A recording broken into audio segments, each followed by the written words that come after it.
nosso viver nesse mundo. Agradecer a Deus quando o dia começa, pela noite que tivemos. Agradecer a Deus pelo alimento que fazemos uso a cada momento, quando tomamos o café da manhã, o almoço, o lanche da tarde, a janta. Quantas vezes, porque você já parou para pensar, quantas pessoas não têm nem uma refeição por dia? Eu fico pensando, irmãos, que estão passando agora os nossos irmãos lá na Venezuela, quando o abastecimento está totalmente comprometido, quando tem pessoas internadas no hospital que não têm remédio para atender os pacientes. Muitos médicos já não estão nem indo mais ao hospital para trabalhar, porque eles também estão sem salário. E eles sabem que se forem lá para trabalhar, é para tentar curar com as mãos, porque não tem remédio. Então, quando nós temos essas coisas, a gente, na verdade, não para dizer, Senhor, muito obrigado. Por quê? Porque você tem. Mas quando você olha para o lado e vê aqueles que não têm, você começa a dizer, Senhor, eu te agradeço até pelo ar que eu consigo respirar. Porque há pessoas hoje que estão enfermas do seu aparelho respiratório, das suas vias respiratórias, e que não estão conseguindo respirar. Você sabe que teve um momento na minha vida que, sendo eu um adolescente, mas já conhecia Jesus como meu Senhor e Salvador, me aconteceu um negócio que sabe aquela coisa de ficar mordendo tampinha de caneta Bic? Eu mordi aquela tampinha de cima, não a tampa grande, mas aquele pininho que tem em cima, e fiquei com ele na boca. De repente eu engoli aquele negócio. Aí você vai dizer, mas que mal tem? Aquilo é pequenininho. Pois é, se eu tivesse engolido, estaria tudo certo. Na verdade, não desceu. Aquilo criou uma pressão e ficou aqui, na minha garganta, cá embaixo, na minha traqueia. E você sabe o que acontecia? Quando eu tentava respirar, aquilo obstruía a entrada de ar, né? E eu não conseguia respirar totalmente, assim, encher os pulmões. Eu tinha que respirar aos pouquinhos. E você não sabe como isso incomoda, você não conseguir respirar fundo quando você está precisando de ar. Eu sei que no dia seguinte, incomodado, já quase, falando com os meus pais, porque a gente tinha medo de ir para o hospital, médico, fazer operação, para arrancar aquilo, eu estava desesperado. De repente, eu dei uma tossida e aquele negócio saiu. Quando eu vi aquilo sair, que caiu no chão, irmãos, a primeira coisa que eu fiz foi encher o pulmão de ar aliviado. E aí a gente começa a perceber que nós devemos louvar a Deus pelo ar que nós respiramos, louvar a Deus pela saúde que temos. Eu falei isso com os irmãos no domingo. Tem gente, culto de unção, graças a Deus, bispo, minha saúde está uma maravilha. Pois é, venha agradecer a Deus por isso e ajudar a interceder pelos irmãos que estão passando por um momento de enfermidade. Porque quando nós mantemos o nosso coração, querido, cheio de gratidão, isso protege a nossa vida contra os malefícios de sentimentos como o ódio, como o pessimismo, a murmuração, o medo, a ansiedade. Como o apóstolo Paulo disse aqui em Filipenses 4:6, não andeis ansiosos de coisa alguma, mas façam oração pedindo o que vocês precisam a Deus com ações de graça, irmão? Porque se a gente não fizer com oração de graça, com ação de graças, a gente começa a fazer com ansiedade. Você sabia que tem crente que ora ansiosamente por alguma coisa?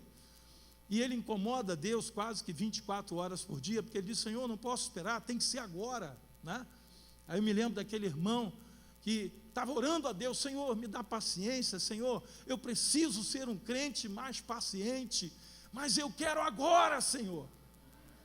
Você está entendendo? Até para pedir paciência, às vezes a gente é ansioso, mas quando você começa a entender a importância de você ter um coração grato a Deus, aí você vai reparar que as suas petições serão permeadas antes, durante e depois de ações de graça, e isso vai proteger a sua alma. Quando a gente tem um coração cheio de gratidão a Deus e a gente externa isso, a ansiedade não vai mais tomar conta de você. O medo não vai mais tomar conta de você. O ódio não vai ter lugar no seu coração. A murmuração vai sair dos teus lábios, porque você não tem como agradecer a Deus e murmurar ao mesmo tempo. São duas coisas antagônicas, né? Ninguém consegue agradecer, ter um coração grato a Deus e ser um murmurador ao mesmo tempo. Quem é grato a Deus nunca vai ser murmurador. E aí você começa a perceber que isso vai protegendo a sua vida. E você sabe que isso cura enfermidades. E você sabe que isso restaura a sua alma.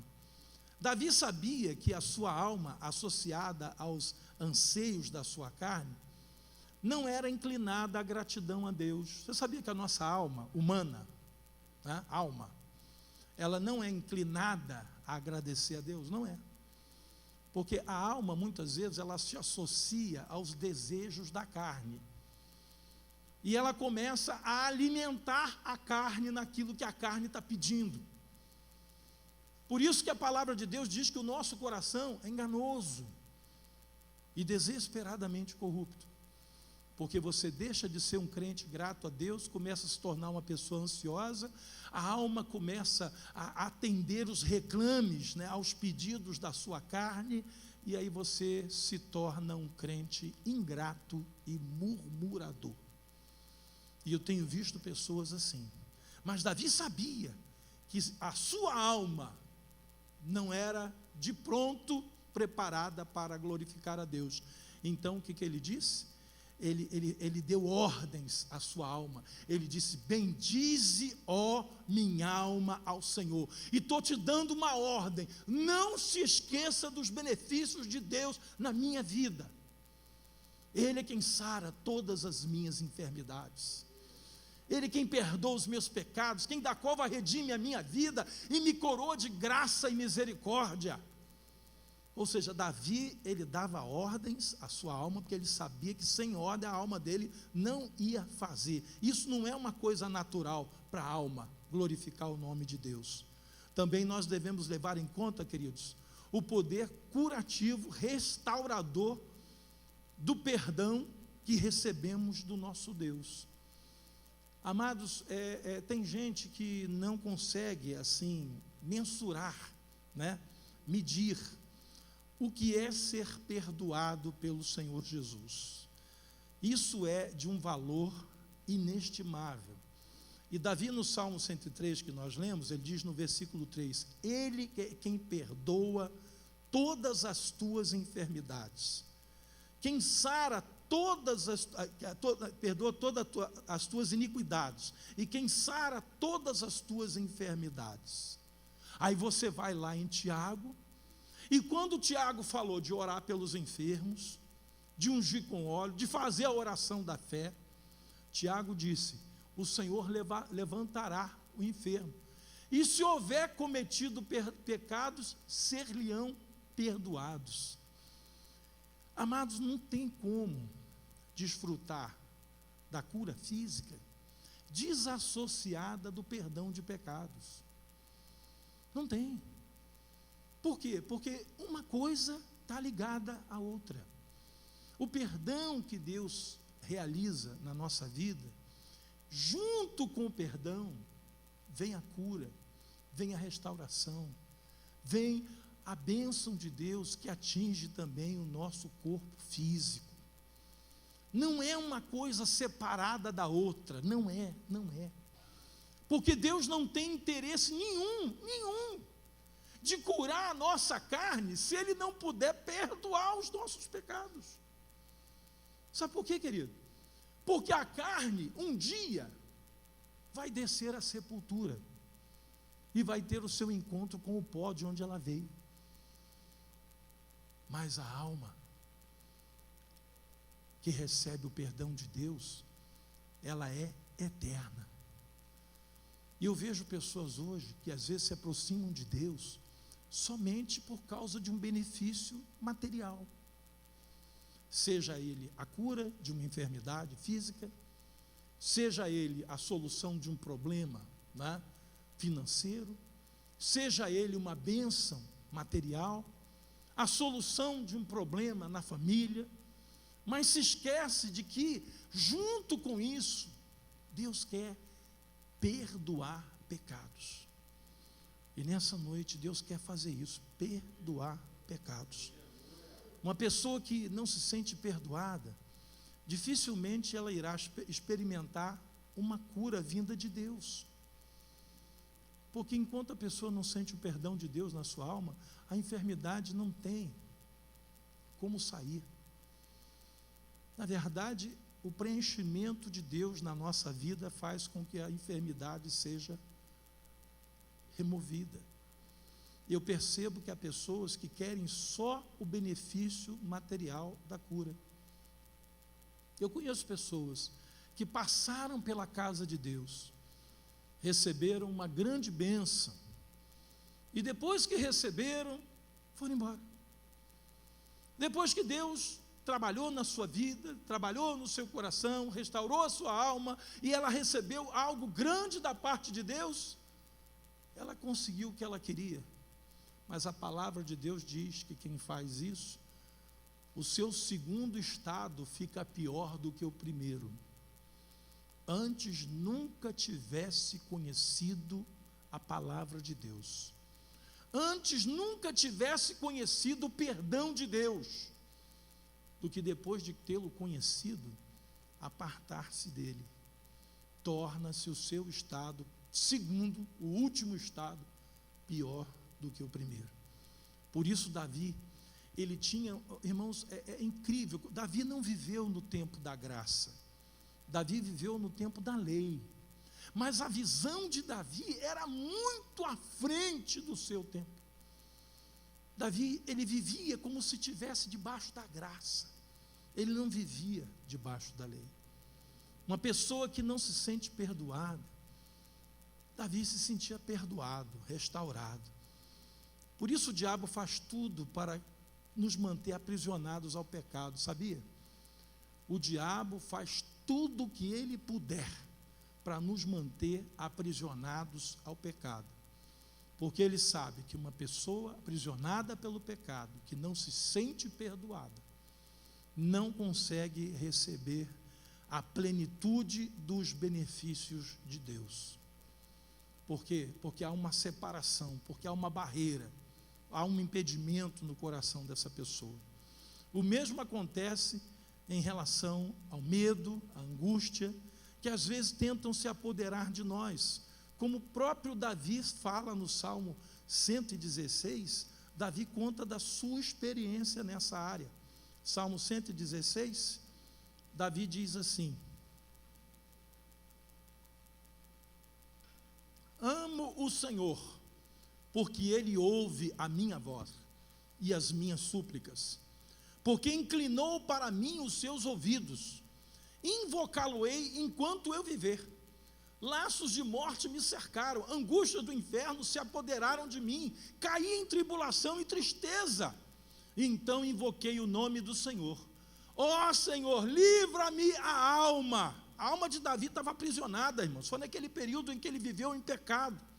Compassivo e justo é o Senhor, nosso Deus, e misericordioso. O Senhor vela pelos simples, achava-me prostrado e Ele me salvou. Volta minha alma ao teu sossego, porque ele não sentia mais sossego.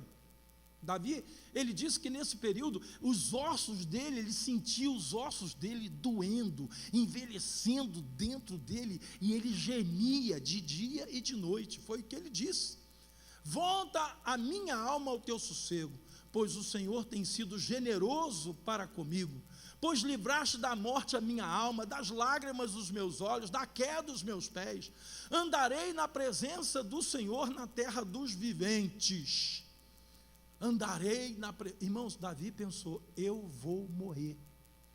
Mas quando Deus começou a operar na alma de Davi, e ele se sentiu restaurado, aí ele disse, não, eu não vou morrer, eu vou andar na terra dos viventes, eu andarei na presença do Senhor, na terra dos viventes. Porque Davi pensou que ele ia morrer. Naqueles dias Davi pensou que ele não teria como escapar. Eu vejo, queridos, que o perdão, ele é um fator poderoso em relação à cura das enfermidades. tanto quanto para quem recebe o perdão de Deus, quanto para quem concede o perdão. Se você quer receber cura, restauração da sua alma, do seu corpo físico, você precisa receber o perdão de Deus e se sentir perdoado. E você precisa conceder esse perdão a quem você precisa conceder. Porque eu vejo pessoas que têm dificuldade para receber o perdão de Deus e tem pessoas que têm dificuldade para conceder perdão. Amarra o seu coração, a sua alma, fecha-se, né? E o que acontece? Normalmente, algum tipo de enfermidade vai atingir a vida dessa pessoa. Assim como atingida foi a vida de Davi. Davi se sentiu enfermo, mas ele foi restaurado quando ele recebeu o perdão de Deus. E o que Davi relata no Salmo 103, queridos, é que podemos desfrutar de uma velhice renovada. Tem gente que associa velhice com enfermidade, né? Ah, não, ficou velho, tem que ficar doente. Nem sempre. Eu conheço pessoas que desfrutam de uma velhice ditosa, como diz a palavra de Deus. No Salmo 103, né, no texto que a gente leu inicialmente, diz assim, no versículo 1 e 2: Bendize a minha alma ao Senhor e tudo que é em mim, bendiga o seu santo nome. Bendize a minha alma ao Senhor e não se esqueça de nenhum só dos seus benefícios. Ele é quem perdoa todas as tuas iniquidades, quem sara todas as tuas enfermidades, quem da cova redime a tua vida e te coroa de graça e misericórdia, quem farta de bens a tua velhice, de sorte que a tua mocidade se renova como a da águia. Está aqui. Davi está dando testemunho a respeito disso. É o que a palavra de Deus define como ditosa velhice. Você quer ver a respeito de Davi mesmo? Aí não foi Davi quem falou, foi o escritor do livro de Crônicas. Crônicas 29, vá comigo lá. O livro de Crônicas, primeiro livro de Crônicas, capítulo 29, versículo 26. Primeiro livro de Crônicas, capítulo 29, verso 26. Olha só o que alguém disse a respeito de Davi. Ora, disse Davi, filho de Jessé. Ora, Davi, filho de Jessé, reinou sobre todo Israel. O tempo em que reinou sobre Israel foi de 40 anos. Em Hebrom, ele reinou 7 anos. E em Jerusalém, 33. No total, o reinado de Davi foi de 40 anos. Um dos maiores reinados que houve em Israel. Agora, veja o que diz o versículo 28. Morreu em ditosa velhice, cheio de dias, riquezas e glória, e Salomão, seu filho, reinou em seu lugar. Ditosa velhice. Um homem que lutou com os gigantes, um homem que participou de muitas batalhas, um homem que foi perseguido por Saul, caçado como um animal para ser morto, um homem que no seu reinado ele passou por muitas provações, mas no entanto ele termina os seus dias em ditosa velhice. E eu creio, irmãos, que esse é o projeto, é o plano de Deus para abençoar as nossas vidas. Davi não foi um homem perfeito, mas a palavra de Deus em Atos 13, 22, diz que Deus achou em Davi um homem segundo o seu coração. Ele não era perfeito, ele pecou, ele cometeu falhas, e graves, falhas que o levaram a viver num período mais difícil da sua vida, afastado de Deus. Ele pensou que ia morrer, nesse período ele adoeceu, nesse período ele ficou doente, do corpo e da alma. Mas Davi era um homem segundo o coração de Deus. Por que Davi era um homem segundo o coração de Deus? Em primeiro lugar, pelo senso de agradecimento, de gratidão a Deus que Davi tinha. Compôs a maior parte dos salmos. Era um levita. louvava a Deus em todo o tempo, embora sendo rei. Davi, ele não se levantou contra Saul quando este o perseguia de forma injusta. Naquele dia em que Saul entrou dentro daquela caverna e Davi estava lá no escuro vendo tudo, porque Saul veio de fora e não enxergava nada, naquele dia Saul podia ter matado o seu maior inimigo e o estava perseguindo para matar. No entanto, ele não só não fez, como ele repreendeu os seus homens e disse: ninguém toca nesse homem, porque esse homem é ungido de Deus. Davi, ele pecou e foi confrontado pelo profeta Natã.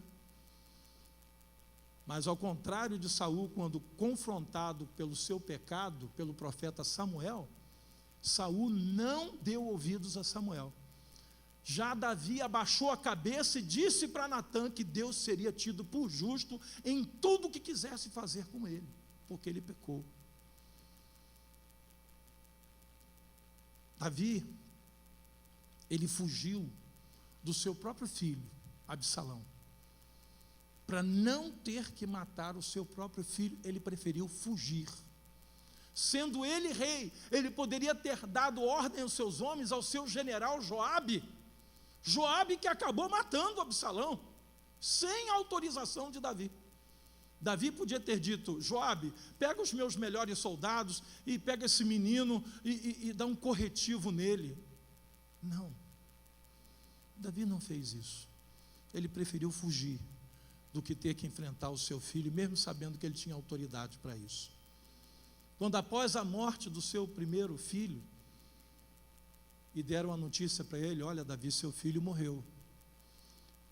Todo mundo pensou que Davi iria se revoltar contra Deus, ou quem sabe, pedir a morte para si. Davi tomou banho, comeu, porque ele estava em jejum, botou uma roupa nova, entrou na casa de Deus e foi adorar a Deus no dia em que o seu filho morreu. Quando ele se importou em achar um descendente de Jonatas. Jonatas era filho de Saul e era seu melhor amigo. Ele pega os seus empregados e diz assim: dou uma ordem para vocês, procurem pelo meu reino. Se vocês acharem algum descendente de Jonatas, eu quero que vocês tragam aqui, porque eu quero fazer bem a esse homem, a esta mulher. E eles acharam um filho de Jonatas jogado lá, aleijado, não podia trabalhar, vivia de esmolas. Ele chama esse homem para perto dele, coloca na mesa real e diz para ele assim: a partir de hoje você vai comer o seu pão todo dia comigo na minha mesa, por amor à amizade que eu tinha com Jonatas, seu pai. E Jonatas era filho do homem que tentou matar Davi. Perseguiu e só não matou por livramento de Deus, Saul. Mas você vai encontrar na vida desse homem, a característica dele era um homem cujo coração era cheio de gratidão para com Deus, e isso conservou a saúde mental, emocional e física de Davi. Por isso ele vai morrer muito tempo depois, e diz a Bíblia, em ditosa velhice. 40 anos reinou em Israel. Amados, isso é um recado para nós. Quando nós viermos hoje aqui ao altar para receber a oração da fé, venha em primeiro lugar crendo, porque sem fé é impossível agradar a Deus. Mas a segunda coisa que tem que estar, não menor do que a fé, dentro do nosso coração, é a gratidão.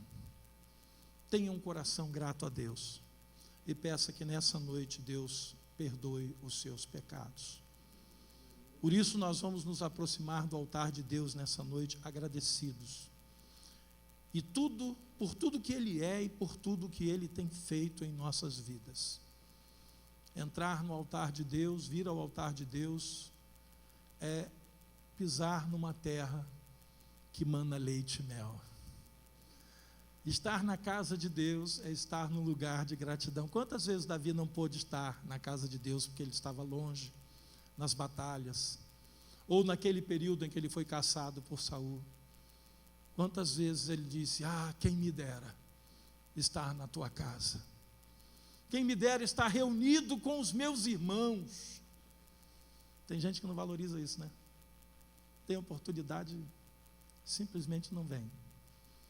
Amados, nós estamos no melhor lugar que nós poderíamos estar nessa noite, no meio do povo de Deus, ouvindo a palavra de Deus, sendo ministrado por Deus nessa noite, e receber a oração da fé, o toque do amor de Deus. Eu peço que os nossos diáconos, as esposas, as diaconisas, que vão nos ajudar nesse momento da unção, que venham à frente. Esse é um momento que você vai me ajudar a orar por eles, impor as mãos. Senhor, eu não sei quem vai orar por mim nessa noite, mas é um dos teus servos que estão ali. Então, que a pessoa que tocar na minha vida, que ungir a minha vida nessa noite, que orar por mim, seja um instrumento nas tuas mãos. E eu te agradeço porque essa igreja tem diáconos, tem diaconisas, tem esposas de diáconos que estão aqui hoje. Podia estar em outro lugar, mas vieram aqui para orar por mim, para pedir a Deus pela minha vida. Pastor André vai estar ungindo a mão de cada um deles. Eu vou pedir que você estenda a sua mão na direção deles e vamos orar a Deus. Senhor nosso Deus, nós não viemos aqui brincar de crer em Ti. Nós viemos aqui porque nós cremos na Tua palavra. E se a Tua palavra diz que a oração da fé levantará o enfermo, e se houver cometido pecado, ser-lhe-ão perdoados, nós acreditamos nessa palavra. Por isso Davi dizia: Ele é quem perdoa todas as minhas iniquidades, quem sara todas as minhas enfermidades e quem da cova redime a minha vida. Davi tinha certeza disso, assim como nós temos certeza nessa noite. E pedimos, Pai, que essas mãos que vão tocar e os lábios que vão se abrir para proclamar a cura sobre a vida do teu povo, sejam usados por Ti para abençoar nessa noite. Dá revelação aos teus servos e servas, além do que os olhos deles podem ver, além daquilo que vai ser falado pelo teu povo nessa noite, quando lhes disser o mal que estão sentindo. Pai querido, que eles tenham revelação vinda do céu, não somente o que vai ser falado, mas aquilo que tu vais falar através dos lábios deles, quando eles abrirem a boca nessa noite, para declarar a cura e o perdão de pecados, em nome do Senhor Jesus. Eu creio, Pai, que nessa noite pessoas vão ser curadas aqui, e quando voltar para casa não estarão sentindo mais a sua enfermidade, o seu mal. Eu creio, Pai, que nessa noite Tu vai estar restaurando vidas nesse lugar, em nome de Jesus. Amém, Senhor, e amém. Pedir aos irmãos que vão subir para orar pelos irmãos de cima, que subam. Pedir aos irmãos que estão lá atrás, que você que está enfermo aqui, não precisa vir para pedir oração por alguém. No final nós vamos orar intercessoriamente por quem não está aqui, né? Mas eu peço que você está enfermo hoje aqui, né? Você saia do seu lugar, venha pela lateral. Os irmãos das 2, 3 últimas fileiras, pode levantar, se você quer receber a oração. Saia do seu lugar e venha ao altar, porque nessa noite Deus marcou um encontro com você nesse lugar. Aleluia. E enquanto a oração estará sendo feita, nós vamos glorificar a Deus. Vamos criar nesse ambiente, nesse lugar, um ambiente de adoração, porque Deus habita no meio dos louvores do seu povo. Nós vamos fazer isso agora em nome do Senhor Jesus. Venha, meus amados, venha, não fique esperando não. As 3 últimas fileiras, as 4 últimas fileiras, pode vir levantando, venha ao altar de Deus, venha, isso, amém. Eu peço um obreiro nosso que se posicione ali daquele lado de lá, para ajudar. Já está lá a irmã, tá? Isso, amém.